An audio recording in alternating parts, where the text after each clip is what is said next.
Here are more chapters detailing the journey to the oasis paradise, drawing from the myths and history of the world. Chapter 5. Echoes of the Whispering Peaks. The journey began not in the sun-drenched lowlands, but in the formidable shadow of the Whispering Peaks. This was the first Great Barrier, a land of treacherous paths and elemental anomalies where the air itself seemed to hum with an ancient, unstable energy. Maya Evergreen, her scientific instruments working overtime, recorded the faint, chaotic distortions, the lingering echoes of the 1,000-year crisis. Their path was guided by rugged members of the Lunar Guardians, stationed in small, secure outposts carved into the mountainside. These were the descendants of the noble protectors from the Great War, their faces etched with the seriousness of their duty. They spoke of the mountains with a mix of reverence and fear, telling tales of rock slides that seemed to happen with unnatural intent and winds that whispered forgotten names. This entire mountain range was now a massive community service project known as Operation Ethereum Bloom, an ambitious effort to stabilize the region and extract the rare, glowing minerals that could power the future. Every step was a reminder of the delicate balance between the world's raw power and the inhabitants' attempts to heal it. Chapter 6. The Song of the Restless Sea. Descending from the peaks, the adventurers reached the Gilded Coast, where the ocean stretched to the horizon, a vast expanse of deep blue and churning white. Their goal was the mystical Isle of Hidden Cove, a place that existed more in myth than on any modern map. The sea was not a gentle host. Treacherous currents, remnants of the world's elemental instability, pulled at their vessel, and rogue waves crashed against the hull with the force of a battering ram. During the long days and nights at sea, Kai Alden would share stories passed down from the first sea captains, myths of the ocean's creation, of its deep connection to the twin moons, and of Ahti, the ancient deity of the sea and fishing, whose favor was needed for a safe passage. Lyra of the Whispering Woods, meanwhile, would meditate on the deck, her eyes closed, claiming she could hear a different song here, not the broken song of the earth she heard in the forests, but a deeper, more powerful rhythm of the tides. She said it was a song of immense sorrow and immense power, a reflection of the world's own turbulent heart. Chapter 7. The Sun-Scorched Bazaar. After what seemed like an eternity, they made landfall on the edge of the great desert, the sun-scorched sands. To reach the oasis paradise, they had to cross this vast, ochre sea of dunes. Their journey led them to one of the desert's bustling city-states, a sprawling oasis of mud-brick palaces and vibrant life. At its heart was a marketplace that assaulted the senses, a chaotic, wonderful symphony of sights, sounds, and smells. Here, in the bustling bazaar, the diversity of the world was on full display. Merchants from the Victorian-style coastal cities haggled over silks and spices with stern prospectors from the dusty, Old West, outposts. The air was thick with the aroma of roasting nuts, exotic perfumes, and the musky scent of the magnificent beasts used to pull the trade caravans. Maya found herself fascinated by the flow of commerce and information. It was here, in a dimly lit corner of the marketplace, while trading for supplies, that they overheard a whispered rumor, a clue about an ancient map, not on paper, but woven into a tapestry said to be held by a collector in the oasis paradise itself. Chapter 8. The Gates of the Downtown Center. The final leg of their journey was a study in contrasts. The wild, untamed desert gave way to reclaimed green zones, areas where the New Dawn program had successfully restored the land. Soon, the horizon began to change. Gleaming, impossibly tall skyscrapers rose from the earth, their vertical farms creating streaks of green against the shimmering metal. They had reached the oasis paradise. Their entrance was not through some grand, ceremonial arch, but through the downtown center, a logistical and commercial hub teeming with people. High-speed sleeper trains glided silently on elevated tracks above them. The air was clean and temperature-controlled, a stark difference from the sweltering heat of the desert. They were swept up in the flow of the crowd, a river of citizens moving with purpose through the polished chrome and glass canyons. This was the heart of the metropolitan utopia, a marvel of Kalian engineering and social planning. Yet, as Maya looked up at the towering arcologies, she knew this perfect city was sustained by a fragile peace. Their journey was far from over, they had only just reached the shining, complex heart of the mystery. Here are a series of journal entries from the adventures of Maya Evergreen, documenting her exploration of the Oasis Paradise world and her investigation into the 1,000-year crisis. Maya Evergreen's Journal. Date: October 12, year 1025. Time: dawn. Weather: Kale's windy dark world. An oppressive, near-constant gale howls from the Shadowlands, carrying with it a scent of rain and something ancient. My journey to uncover the secrets of the lost world of the new dawn has brought me to the edge of the Whispering Peaks. The wind here is a living entity, a relentless force that seems to claw at the very stone. The locals call this Kale's breath, a constant reminder of the elemental chaos that defines this perilous frontier. The sky is a bruised, perpetual twilight, a stark contrast to the controlled environment of the Oasis Paradise. The 1,000-year crisis is not some abstract historical event, it is a present and violent reality. The storms are not just weather, they feel like the death throes of a dying world, and I am determined to find the cure. Date: October 15, year 1025. Time: midday. Weather: hurricane-force winds and torrential downpour. A full-blown tempest has descended from the peaks. We were forced to take shelter in a hidden cave, the same one where the moon shadows once fought a skirmish with goblins. The entrance is obscured by a waterfall that has become a raging torrent. From our vantage point, I can see the forest below being torn apart. Trees that have stood for centuries are ripped from the earth. This is the raw, untamed power that Kale supposedly learned to commune with. But this is not communion, this is chaos. My instruments are going haywire, detecting atmospheric energy fluctuations unlike anything I've ever recorded. This is more than a storm, it's an elemental anomaly, a symptom of the deep-seated illness of this world. Date: October 18, year 1025. Time: twilight. Weather: the hurricane has passed, leaving an eerie calm. The sky is a canvas of lurid, saturated hues of green, orange, and electric yellows. A tornado watch is in effect.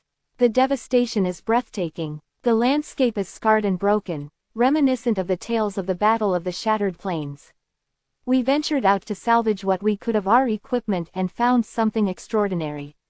Etched into the rock, revealed by the storm's fury, was a massive glyph, a symbol of the Moonshadows Guild, intertwined with what I can only describe as a circuit diagram. It's a fusion of ancient magic and advanced technology, a clue that points to a deeper connection between the two than I ever imagined. The lost important paper documents we seek may not be paper at all. They could be encoded in the very fabric of this world. Date: October 21st, year 1025. Time: night. Weather: a clear, starry night, but the air is thick with an oppressive humidity. The silence is unnerving. Tonight, the sky is deceptively peaceful. The stars are brilliant, and the two moons of this world cast an ethereal glow. But the calm is a lie. My long-range sensors picked up the formation of a massive storm cell over the sea, far to the east. The natural disasters of this world are becoming more frequent, more violent. The 1,000-year crisis is accelerating. Every journal entry I make is not just a record of my adventures, but a data point in a race against time. I must reach the Isle of Hidden Cove. The answers to this crisis, the key to understanding Kale's legacy and restoring balance to this world, lie there. I can feel it. The journey is perilous, but the fate of Oasis Paradise hangs in the balance. Based on the documents provided, here is a breakdown of the guilds, their culture, and their activities within the world of Oasis Paradise. The New Dawn Guild, faction breakdown and cultural practices. The New Dawn Guild is an alliance of factions dedicated to upholding the fragile peace established by the Treaty of New Dawn and exploring the wider world. It operates as a community service organization, with missions ranging from exploring the metropolitan utopia skyscrapers, to charting the wild jungles, forests, and deserts.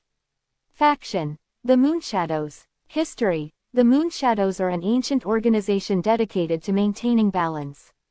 They were a key faction in the 1,000-year war, where they fought a millennium-long struggle against the Nightshades over territory and the use of lunar magic.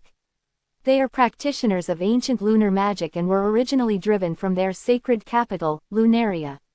Culture: the Moonshadows are known as elite warriors and strategists with a mastery of nighttime operations and mystical abilities.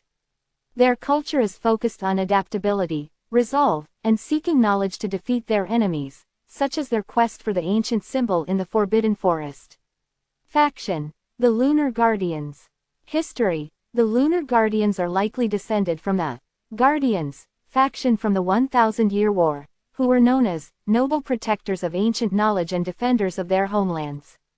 While they once clashed with the Moonshadows, the new era of peace has seen them align under the New Dawn banner, combining their defensive prowess with the Moonshadows' strategic arts. Culture: their culture is centered on protection, the preservation of lore, and the defense of their allies and territories. They provide a stabilizing and defensive force within the New Dawn Guild. Adversaries: the Nightshades. History: the Nightshades are an enigmatic group of assassins and spies that formed during the early years of the war. Their history is defined by their worship of the dark arts and their goal to suppress the lunar magic of the Moonshadows. They were the primary antagonists in the 1,000-Year War, conquering the Moonshadows' lands at the conflict's start. Shared cultural and training protocols: Moonshadows and Lunar Guardians. Members of the allied New Dawn Guild, particularly the Moonshadows and Lunar Guardians, follow specific protocols to maintain their peak physical and mental condition. Diet: the guild promotes a diet of wholesome vegan cuisine. Ingredients are sourced from lush gardens within their havens, such as the Blood Moon Gardens, which provide fresh grapes, tomatoes, herbs, and spices. Training and meditation: members undergo rigorous training sessions to hone their combat skills and unlock their full potential. This physical training is balanced with deep meditation, a practice used in this world to control inner conflict and gain mastery over one's form. Martial arts style: the primary martial art form practiced by both the Moonshadows and the Lunar Guardians is a unique, hybridized style. It combines the defensive stances of a long guard, with the disciplined footwork of American marching, and the powerful strikes of American kickboxing. Guild activities and lore. Minigame: Capture the Fall. Within guild manors and mansions, members can participate in a training game called Capture the Fall. It is a variation of Capture the Flag, but victory is achieved through a spoken word challenge. When a player reaches the opposing flag, they must engage the flag's defender in a rapid-fire series of true, false, or yes-no questions related to guild lore and battle tactics. A correct answer captures the point. Easter egg: an Easter egg related to the Capture the Fall game is hidden within a Greek forest on the world map. This location is part of the larger forest biome that defines the world. Based on the documents you have provided, the Kalian Prince is not a figure from traditional real-world mythology. Instead, he is a central, foundational character within the lore of your Oasis Paradise world. Mythology of the Kalian Prince. The Kalian Prince, also referred to as Kale, is the enigmatic founder of a lost civilization that serves as the cornerstone for the world of Oasis Paradise 1. His story and creations are the object of a pivotal quest in the narrative.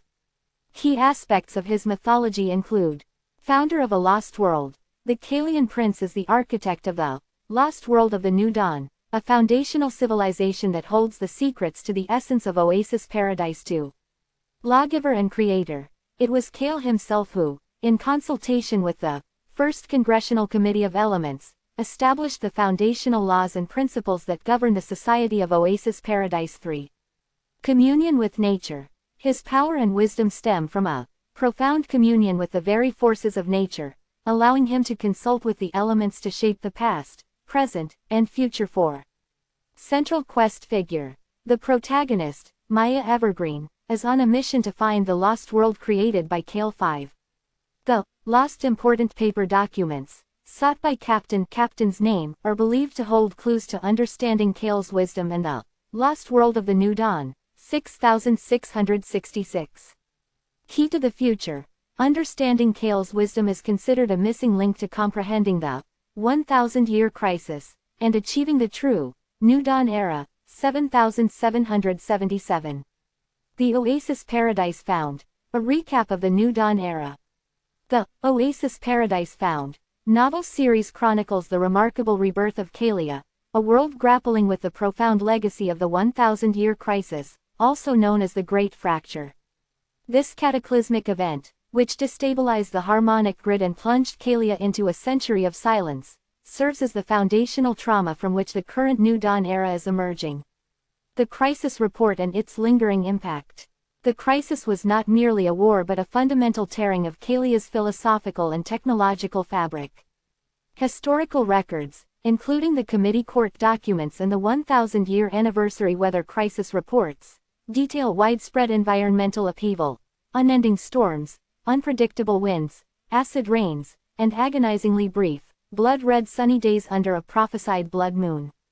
These reports, unsealed at the turn of each first era, are crucial for understanding the past and informing present policy. The Battle of the Blood Moon and the Night of the Seven Moons stand as grim milestones within this period. Weather and environmental policies. In response to the crisis, Kalia has implemented rigorous environmental resilience ordinances. The Biome Restoration and Climate Adaptation Bureau (BRCAB) meticulously analyzes historical weather data, leading to climate holds, mandatory, periodic shutdowns of certain societal functions to allow for comprehensive environmental study and charting of new findings. Green energy conservation principles are paramount, with all new infrastructure, including the skyscraper farms, designed for sustainability.